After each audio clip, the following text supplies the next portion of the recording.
Hi hello నమస్తే, నేను మీ Monika. Welcome to BLM studios. మీ ప్రైవేట్ ఫోటోలు ఒకవేళ లీక్ అయితే ఆలోచించండి. ఒకే ఒక్క ఫోటో, కేవలం ఒకే ఒక్క ఫోటో మీ జీవితం మొత్తాన్ని నాశనం చేయగలదా?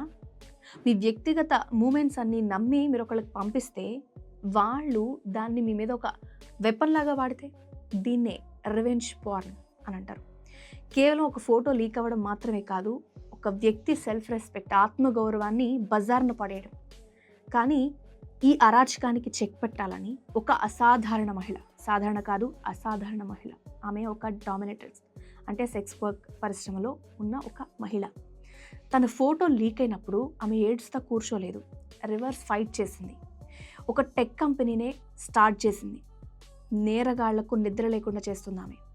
అసలు ఏంటి టెక్నాలజీ, అసలు ఈ రివెంజ్ పార్న్ నుంచి మిమ్మల్ని మీరు ఎలా కాపాడుకోవాలి అనే దాని గురించే ఇప్పుడు మనం తెలుసుకోబోతున్నాం. Let's get start. అసలు ఏంటి రివెంజ్ పార్న్ అని అంటే, చాలామంది బాధితులనే నిందిస్తుంటారు. ఎవరైతే తప్పు వాళ్ళ ఫొటోస్ లీక్ అయ్యాయో వాళ్ళని ఎక్కువ మంది సీరియస్గా తిడుతూ, ఏం నువ్వు చేస్తుంది, నువ్వు ఇలా చేయకుండా ఉంటే బాగుండు కదా అని వాళ్ళని అంటుంటారు. మీ ఫోన్లో ఫోటో మీరు పంపిస్తేనే కదా బయటకు వెళ్ళింది, మీ తప్పు లేకుండా ఏం జరుగుతుందని ఇలాంటి మాటలు మీరు వినే ఉంటారు కదా. అసలు అలాంటి ఫోటోలు ఎందుకు తీసుకున్నావు, ఇలాంటి ఎన్నో క్వశ్చన్స్ మిమ్మల్ని అడుగుతూనే ఉంటారు.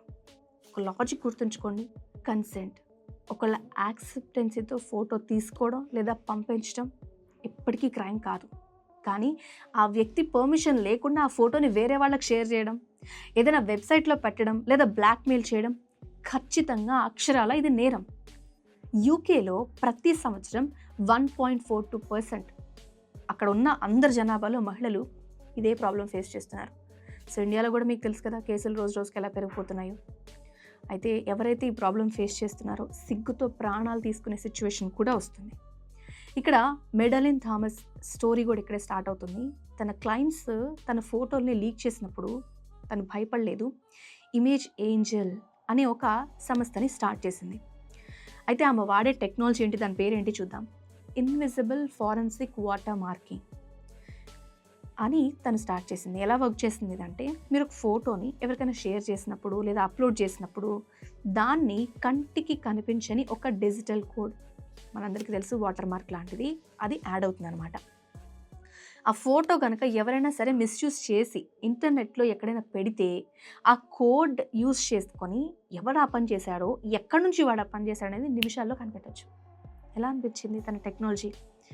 తనైతే సెక్స్ వర్కర్ అయి ఉండొచ్చు, అది అక్కడి వరకే పరిమితం కాలేదు. సెలబ్రిటీస్, అథ్లెట్స్, లేకపోతే కామన్ విమెన్, ఆడవాళ్ళు చాలామంది, ఆడపిల్లలందరికీ ఇదొక ప్రొటెక్టింగ్ షెల్టర్లా మీకు అనిపించిందా? ఒక్కవేళ కనుక మీ ఫోటో లీక్ అయితే ఏం చేయాలి? ఫస్ట్ మిమ్మల్ని మీరు తిట్టుకోకండి, వేరే వాళ్ళు తిట్టా మీరు పడకండి, తప్పు మీది కాదు కదా. ఆ ఫోటోని మిస్యూజ్ చేసిన వాడిది లేకపోతే ఆమెది. ఇదొక బెస్ట్ టూల్ అని చెప్పాలి. మీ ఫోటోని డిజిటల్ ఫింగర్ ప్రింట్, హ్యాష్ అలా మార్చి సోషల్ మీడియా ప్లాట్ఫామ్స్ నుంచి ఆటోమేటిక్గా రిమూవ్ చేస్తుంది ఇది. అంతేకాదు, నెక్స్ట్ సైబర్ క్రైమ్ పోలీసులకి మీరు ఫిర్యాదు చేయండి. ఇండియాలో ఐటీ చట్టం ప్రకారం చూస్తే దీనికి కఠినంగానే శిక్షలు అయితే ఉన్నాయి. Next point, screen shots. మీరు మీ సాక్ష్యాలను స్టోర్ చేసుకోండి. మెడలిన్ థామస్ నిరూపించింది ఏంటి? తను నిరూపించింది ఏంటి అంటే, మీ పాస్ట్ లేకపోతే మీ ప్రొఫెషన్ ఏదైనా కావచ్చు, కానీ మీ మీద జరిగే అన్యాయం మీద పోరాడే హక్కు ఖచ్చితంగా మీకుంటుంది. టెక్నాలజీని యూజ్ చేసి మనల్ని మనం కాపాడుకోవాల్సిన సమయం ఇది అనేది మీరు గుర్తుంచుకోండి. మీ బాడీ అనేది మీ ఇష్టం, మీ రెస్పెక్ట్ అది. దాన్ని ఎవ్వరికి షేర్ చేయాల్సిన అవసరం లేదు, వాళ్ళకి ఆడుకోవడానికి అవకాశం ఇవ్వాల్సిన సిచ్యువేషన్ అంతకంటే కాదు.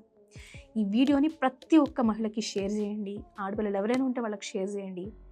ఎందుకంటే ఏదైనా అవగాహన అనేది మనకు ఒక పెద్ద వెపన్. సో వీడియో నచ్చితే లైక్ చేయండి. ఇలాంటి interesting and sensitive and important topics ఏదైనా సరే మీకు అందించే ప్రయత్నం మేము చేస్తూనే ఉంటాం. Thanks for watching. Pilot, air hostess, airport staff, A job అయినా ఏరో ఫాల్కన్స్ తోనే సాధ్యం. కోర్స్ చేయండి, జాబ్ కొట్టండి. Contact now.